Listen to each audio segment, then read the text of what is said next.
Pilou dit que 400 millions par année du gouvernement québécois vont chez Microsoft. D'après toi, c'est quoi l'impact sur l'écosystème créatif local? Je pense que un exemple qui fait le plus de sens pour moi sur l'impact au niveau de la créativité.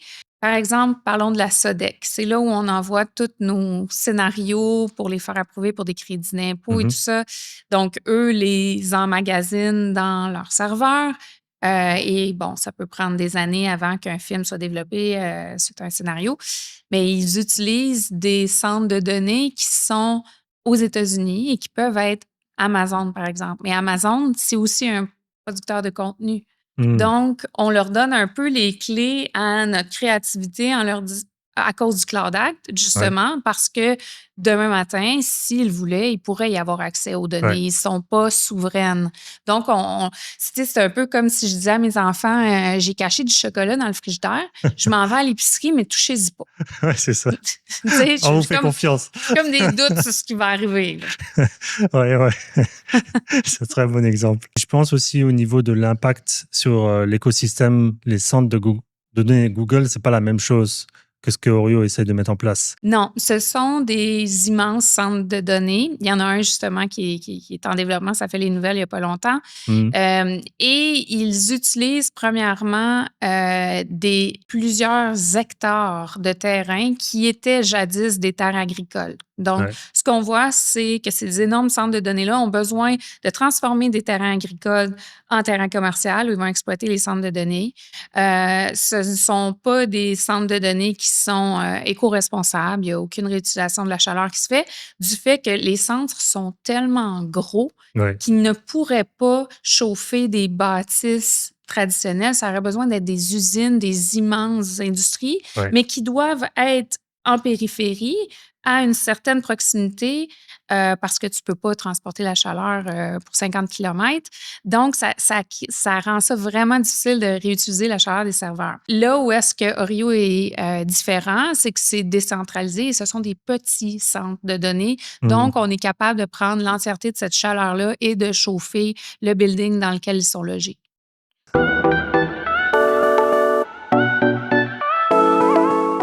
Ça permet aux studios de rendre leurs images directement depuis le Québec, ni à Seattle, ni à San Francisco. Et son infrastructure fait quelque chose que personne d'autre ne fait, réanimer les régions. On a cité l'exemple de Saint-Adrien, mais avant d'aller parler du BIM notamment, Moment Factory est client. Il était là avec toi à Hub pour le lancement. Pourquoi ont-ils été séduits? C'est sûr qu'il y avait un fort intérêt dû à la souveraineté du data, dû au fait qu'on réutilisait la chaleur des serveurs, mais aussi, je crois principalement, c'est qu'on offre une solution custom, Ouais. donc qui est vraiment designée aux clients. Donc, on se rend là, on regarde leurs infrastructures et on définit leurs besoins précis. Donc, on ne leur vend pas quelque chose qu'ils n'ont pas de besoin. Donc, c'est vraiment tout ce côté-là de s'asseoir avec eux et de définir leurs besoins que des géants comme Amazon ne sont pas capables d'offrir Mhm. et pour qui des studios comme Moment Factory, c'est très important et c'est important d'avoir cette flexibilité-là puis ce contrôle-là aussi. Finalement, Oreo offre ce que Rodeo aurait aimé avoir avant. Oui, tout à fait. Je pense qu'il y a beaucoup de studios d'effets visuels. Quand tu as besoin d'avoir quelque chose qui est custom, puis quelque chose qui est flexible, puis que tu Mhm. as des livraisons changeantes et tout ça, je pense que ça fait beaucoup de sens. Et en plus, c'est au Québec, c'est au Canada, ça n'a pas besoin de traverser la frontière. Donc, ouais. Exactement. Donc, on garde l'argent du Canada, du Québec ici au pays. Ça nous permet de créer des emplois aussi, mais aussi avec nos centres de données décentralisés, ça nous permet de créer des emplois intéressants en région, Ouais. des emplois plus techniques. Justement, l'église de Saint-Adrien, j'ai adoré ce concept-là. Transformer en hub créatif. Donc déjà, remettre l'église elle-même en tant que centre créatif. Puis le render farm, le data center qui est au sous-sol, il chauffe le bâtiment au prix que ça aurait pris pour chauffer justement avec un chauffage classique. Est-ce que c'est comme votre projet de Pierre ou c'est juste une exception? Donc, il y a deux trucs. Donc, le BIM, c'est un OBNL que Ouais. Pilou a créé, qui venait du fait qu'il voulait ravitailler des bâtiments patrimoniaux, dont les églises. Et en faisant l'acquisition de la première église à Saint-Adrien, Pilou se rend compte que Ça coûte cher, chauffer une église. Et de fil en aiguille, commence à développer des processus et technologies pour utiliser la chaleur des serveurs à ce moment-là pour chauffer l'église à Saint-Adrien. Mhm. Et qui lui a permis de rencontrer à un moment donné l'équipe de Exaion, Mhm. qui est une sous-compagnie de EDF, Électricité de France, qui est comme le Hydro-Québec Ouais, de la France, ouais. qui voulait ouvrir des centres de données au Québec, qui avait déjà commencé à regarder cette technologie-là, réutiliser la chaleur des saveurs, être souverain et tout ça.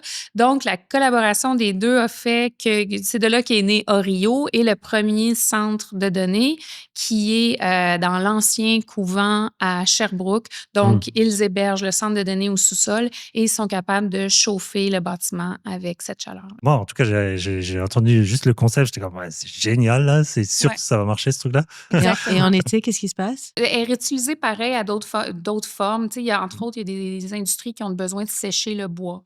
Donc, Ah ouais. tu peux réutiliser cette chaleur-là pour ça. Moi, je pense à cultiver des ananas ou des oranges. Oui, moi aussi, je pensais on devrait faire À sauna. serveur, commerce et ferme loufa en haut. Oui, Comme c'est ça ça. va Les être deux parfait, là. ouais, c'est Ouais. ça. Il pourrait y avoir quelque chose là. Mais non, il y a d'autres façons de la réutiliser l'été aussi. Est-ce que c'est scalable? Est-ce que ça peut s'étendre? Est-ce que c'est capable de rivaliser avec plus de capacité de rendu, Mhm.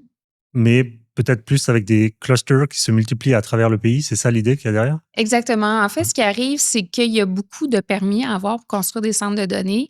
Des permis, entre autres, au niveau de la capacité énergétique. Mhm. Donc, quand on les décentralise et on fait des plus petits centres de données, il y a moins de qualifications à avoir. Donc, ça nous permet de construire des centres de données vraiment plus rapidement. Et on utilise des bâtiments existants. Donc, Ouais. on n'a pas besoin de construire. On a besoin d'adapter des bâtisses au centre de données, mais on n'a pas besoin de construire des nouvelles bâtisses. Donc, on sauve du temps là. Et encore là, on n'utilise pas des terrains agricoles qu'on va Mhm. C'est réutiliser en... c'est réanimer l'existant plutôt que de détruire le vivant. Exactement. Donc, on Ouais. utilise ce qui est déjà en place. Ouais. Qu'est-ce qui t'a fait joindre l'aventure? C'est une bonne question. Ça a été un concours de circonstances. J'ai rencontré la gang de Rio dans un 5 à 7 du BCTQ. Par hasard, ils me parlent de leur projet. Je leur parle de mon background VFX. Puis, on se met à brainstormer. Et moi, parce que j'avais été dans la position client, j'avais mon lot de frustration qui venait avec Mhm.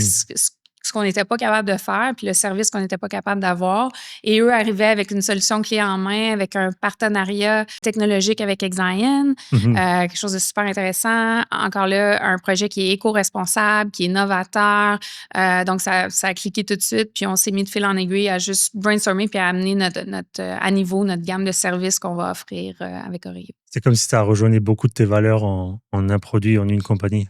Oui, exactement. Ça rejoignait mes valeurs, mais aussi, je pense que je pouvais amener avec des idées de solutions qui sont nécessaires dans ce domaine-là. Puis ça leur apporte aussi de la crédibilité vu ton passé, qui est quand même hyper high-end. Peut-être. Ouais. Ouais, moi, je peux le dire. Mais maintenant, on va parler un peu des downsides de chacun de vos approches, parce que forcément, il doit y en avoir, c'est pas possible. Les downsides de Oreo, s'il y en a. Mettons, entre AWS et Oreo, est-ce qu'il y a un cas où AWS, c'est quand même mieux? Oui, c'est un très bon choix, puis ça va toujours rester un bon choix.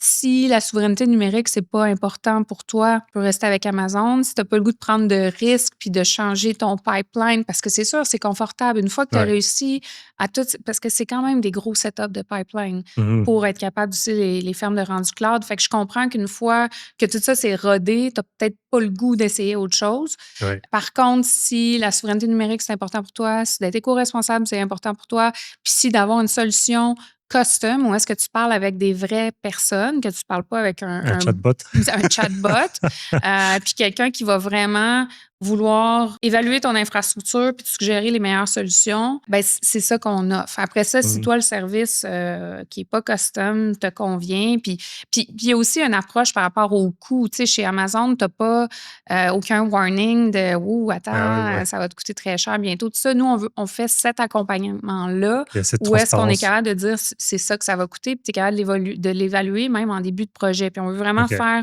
le suivi tout en cours de projet, pas juste à la fin, quand c'est le temps de lancer, tout est rendu 3 semaines avant livraison, puis là, on fait, bon, on va en profiter, on va charger la totale. Non, c'est Ouais. pas ça. C'est de dire, regarde, nous, on t'accompagne tout au long du projet, on va permettre à tes producteurs de voir venir les coûts qui s'en viennent sur leur projet. Vous faites comme éviter les pièges ou faire en sorte qu'il n'y ait pas de piège à la fin, alors qu'Amazon serait peut-être plus leur business model.